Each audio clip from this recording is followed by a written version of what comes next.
প্রিয় দর্শক, পিঠের এই অংশে ব্যথা, যেটাকে আমরা মেডিকেলের ভাষায় শোল্ডার ব্লেড পেন বা রম্বয়েড পেন বলে থাকি, এই সমস্যাটা কাদের বেশি হয়? যারা দীর্ঘ সময় হাত উঁচু করে এভাবে মোবাইল স্ক্রলিং করতে থাকেন, অথবা কোনোকে রেস্টিং পজিশনে না রেখেই দীর্ঘ সময় মাউস ব্যবহার করতে থাকেন, অথবা দীর্ঘ সময় যারা বাইক রাইড করেন।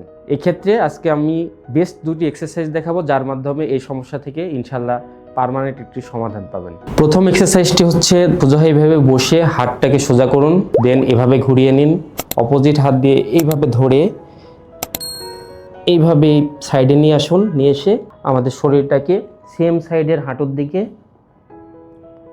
প্রেস করুন। দেখবেন শোল্ডার ব্লেড এরিয়াতে স্ট্রেস ফিল করবেন। এটাকে 10 থেকে 20 সেকেন্ড হোল্ড করুন। এই এক্সারসাইজটি আপনি প্রতি সেটে হচ্ছে কমপক্ষে 10 থেকে 15 বার করুন। দ্বিতীয় ব্যায়ামটি যেভাবে করবেন, ধরুন আমার ডান হাতে সমস্যা, এক্ষেত্রে আমি বাম হাতটিকে হাঁটুর এই পাশে বাঁধিয়ে অপোজিট হাঁটুতে এভাবে রাখবো।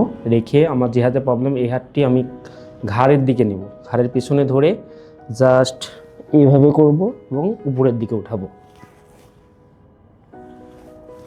এভাবে এই এক্সারসাইজটি 40 সেকেন্ড থেকে 50 সেকেন্ড করব এবং প্রতিটি ব্যায়াম দিনে 2 থেকে 3 বেলা করুন।